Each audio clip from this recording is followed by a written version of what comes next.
Petals lay scattered on the cold stone floor. Clara's floral crown wept alongside her tears. The church was so quiet she could hear her own heart breaking. And he never came. Someone whispered, "He ran away." Clara sank to her knees on the altar steps. Her wedding gown, stitched through countless orphanage nights, now soaked in tears and early spring rain. She didn't cry. Not then.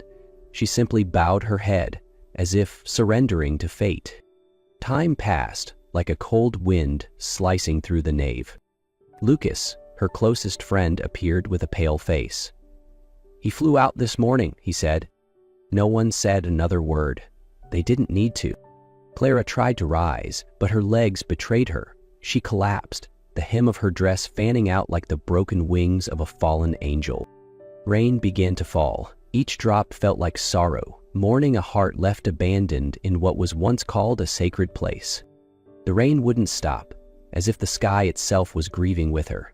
Clara remained on her knees, unsure whether she trembled from cold, heartbreak, or shame, until the low rumble of an engine cut through the morning air. A black Bentley pulled up in front of the church. Its door opened slowly. A tall man stepped out, dressed in a charcoal suit, dark hair slicked with rain, eyes sharp and unreadable, like someone who had seen too much. Clara didn't know him, but he looked at her as if he had met her in some forgotten, sorrowful dream. His gaze wasn't pity, it was recognition of pain. "Stand up," he said, voice deep and unwavering. "This moment isn't the end of your story." She wanted to ask who he was, but her lips refused to move. "Clara Moreno." He spoke her name like a quiet vow. "Pain is a door, not a wall." "An invitation to where?" she whispered, her voice nearly swallowed by the rain. The man stepped aside, motioning toward the car, its door already open. "To somewhere you can begin again, if you have the courage to go." Clara looked back at the church, the place where she'd been left, where her dream had shattered. And then, in a silence deeper than grief, she walked toward the car, not because she trusted, but because she had nothing left to lose. The mansion emerged like a silent dream behind the rain. The wrought iron gate creaked open, revealing a deep green garden and a pale house with black columns and steep gables, like a forgotten palace lost in time. Ethan said nothing on the drive, but in that silence Clara didn't feel coldness, only a loneliness that echoed the one inside her. Elena, the housekeeper, waited at the door, asking no questions as a girl in a soaked wedding dress entered the lavish hall. Ethan gave a simple nod. Sweet, and something dry for her to wear. Clara stood in the foyer, her eyes drifting over antique paintings, the marble spiral staircase, and chandeliers that sparkled like stars. Everything was so pristine, it made her feel like she didn't belong. "This used to be my wife's home," Ethan said, reading her thoughts. "She loved this place. I never had the chance to." Clara turned to look at him. "She died 7 years ago," he continued. "An accident. She was pregnant." His words fell like a confession, needing no comfort in return. "So you brought home a girl left at the altar?" Clara asked. "No," Ethan shook his head. "Because I recognized the eyes of someone who's just lost everything." Helena led her upstairs. The bedroom was like something out of a fairy tale, but Clara only saw her own reflection, hair tangled, cheeks damp, eyes worn. And when the door closed behind her, she collapsed onto the bed. Not from exhaustion, but because, for the first time in years, someone had looked at her as if she deserved to stay.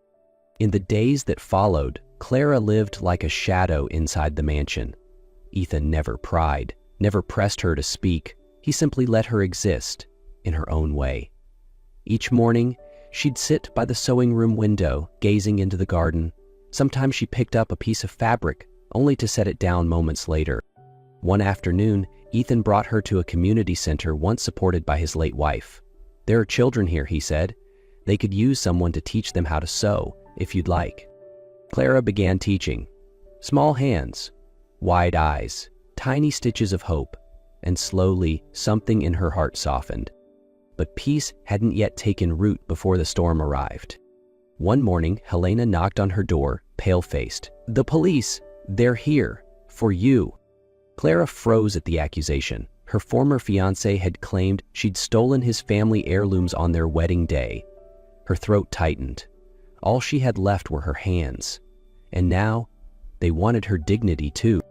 Ethan didn't panic. He simply said, "We'll go where the truth can speak for itself."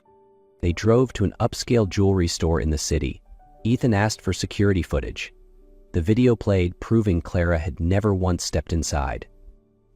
She stood still, hollowed by relief. Outside the shop, Clara paused among the rushing crowd. "Why are you doing all this for me?" Ethan met her gaze, steady and unflinching. "Because no one should be silenced by someone else's version of their truth, and because, for the first time in 7 years, I felt something worth protecting." That night, Clara couldn't sleep. The events of the day replayed over and over. The puzzled face of the jeweler, Ethan's calm presence shielding her, and his words, "For the first time in 7 years, I care." She slipped quietly down the stairs. The garden lights were still on. Ethan sat on a wooden bench beneath the trellis, brandy in hand, his gaze lost in the dark. "Couldn't sleep?" he asked as she approached. Clara shook her head gently. "You?" Ethan gave a faint smile. "Haven't slept well since Elena died."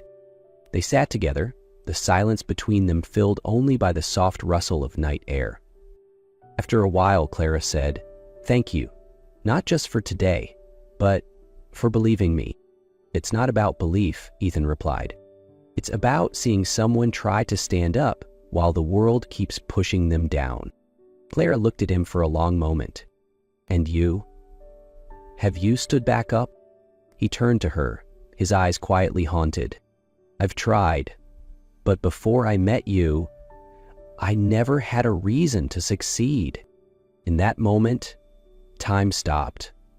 No rain, no past, only breath and the weight of unspoken truths between them. The kiss came like a breeze, then deeper, fiercer, and when Ethan's hand moved to her hair, Clara didn't pull away. That night there were no promises, no declarations, only each other. Two tired souls, finally finding the one place they could melt and rest. Dawn slipped through the silk curtains as Clara opened her eyes. Warmth still lingered in the sheets, the scent of tea and fireplace clinging faintly to her skin, but her heart felt heavy. The memory of last night, the unspoken glances, the quiet understanding, rose clearly as if it had happened just moments ago. She had slept in peace, wrapped in safety, and that was what frightened her the most. Silently, she slipped into her old clothes, now clean and folded. The silk outfit Helena had prepared remained untouched on the chair, her wedding dress gone, as if someone had quietly stitched away its pain. She wrote a short note, hand trembling over the paper. "Thank you for your kindness. But I can't stay, not because I don't want to, but because I'm afraid I'll need this too much." Clara stepped out quietly. The mansion in morning light looked softer, almost wistful. She walked away, taking the last bit of calm with her. She had no destination, until a message arrived. "Where are you, child? Come to St. Elysia's home. I need to see you." It was Sister Agnes.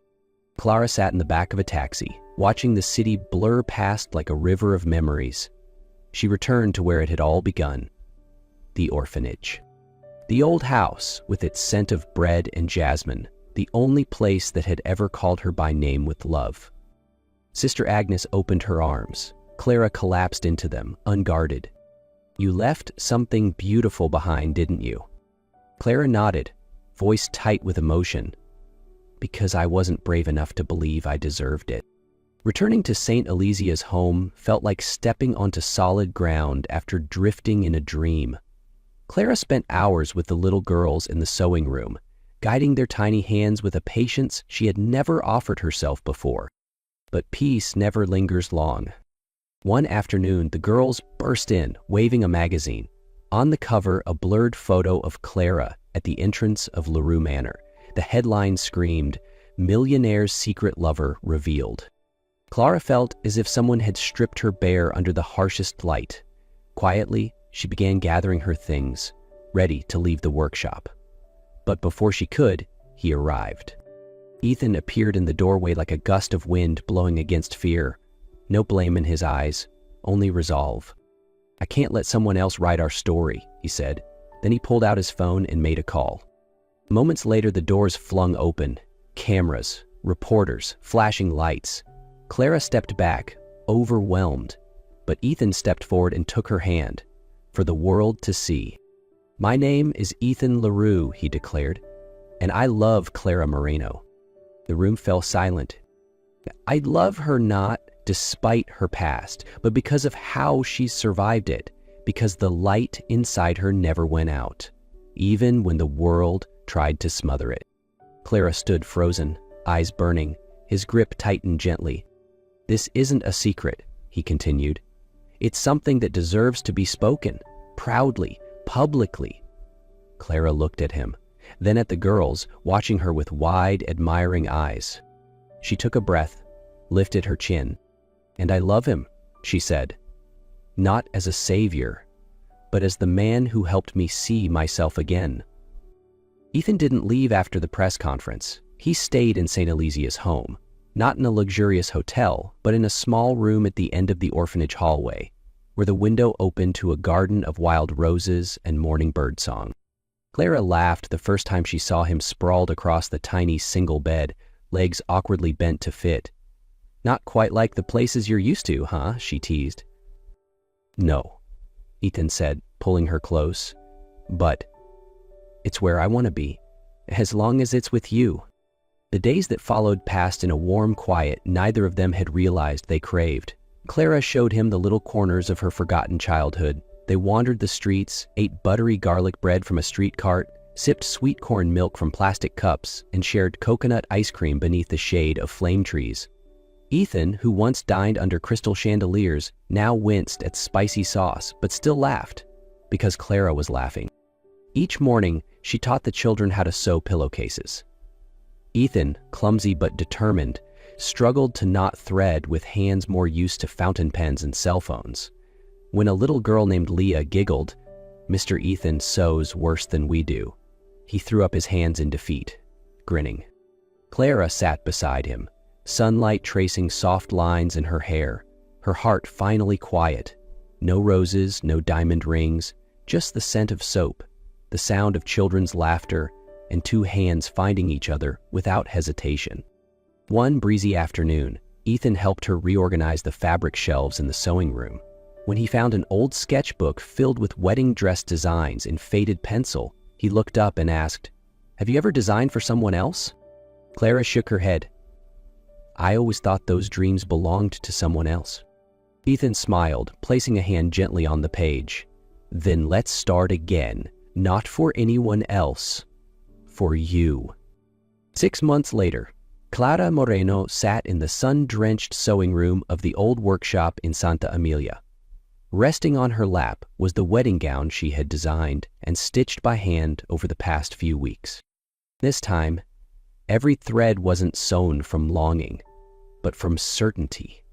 She had learned to love herself long before anyone else had chosen to. The dress was made of ivory Italian silk, flowing like a stream through memory. The bodice was hand-beaded with hundreds of tiny pearls, each one a former tear, now transformed into light. The embroidery was of roses, the same kind she first planted at Santa Emilia when she was 12. Sister Agnes entered, holding a fresh bouquet. She looked at Clara for a long time, then nodded softly. "You're no longer that frightened girl," she said. Clara smiled, eyes glistening. "Because this time, I'm walking toward what I chose, not what I once begged for." That morning, LaRue Manor seemed reborn. White and blush roses wrapped around the columns, guiding guests to the back garden where a small, intimate ceremony would take place. No media, no spectacle, just those who truly loved them, the sisters, the girls Clara had taught to sew, loyal friends, and a few artists Ethan had once mentored. Ethan stood under a rose-covered arch in a classic black suit. On his lapel bloomed a blush rose, the very shade Clara once grew. As Clara appeared, hand in hand with Sister Agnes, all sounds seemed to pause. She was no longer the girl left behind at the altar, no more trembling. Every step was a declaration. Ethan saw that, and in his eyes there was no ownership, only reverence. When they finally stood face to face, the scent of jasmine drifted with the breeze, and soft piano music played from somewhere nearby. Ethan spoke first. "You were never something broken, Clara. You're a masterpiece in progress, and the most beautiful kind is the one that dared to heal." "You didn't save me," Clara replied. "You just stood long enough for me to realize I could save myself." Her voice did not waver. The guests fell silent. "I promise," Ethan said, "to always let you design your own dreams, and if you ever need help, I'll be there, with needle and thread." Clara laughed through her tears. "I promise not to run anymore. I promise to stay, because I choose to."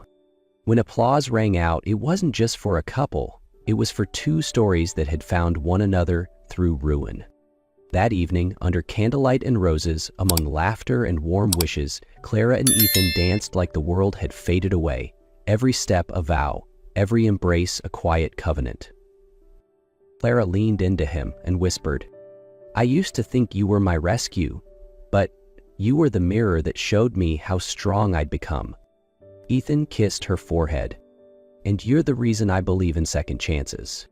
In that garden of quiet truths and soft-colored vows, they didn't just marry. They returned to one another, chosen not by fate, but by faith.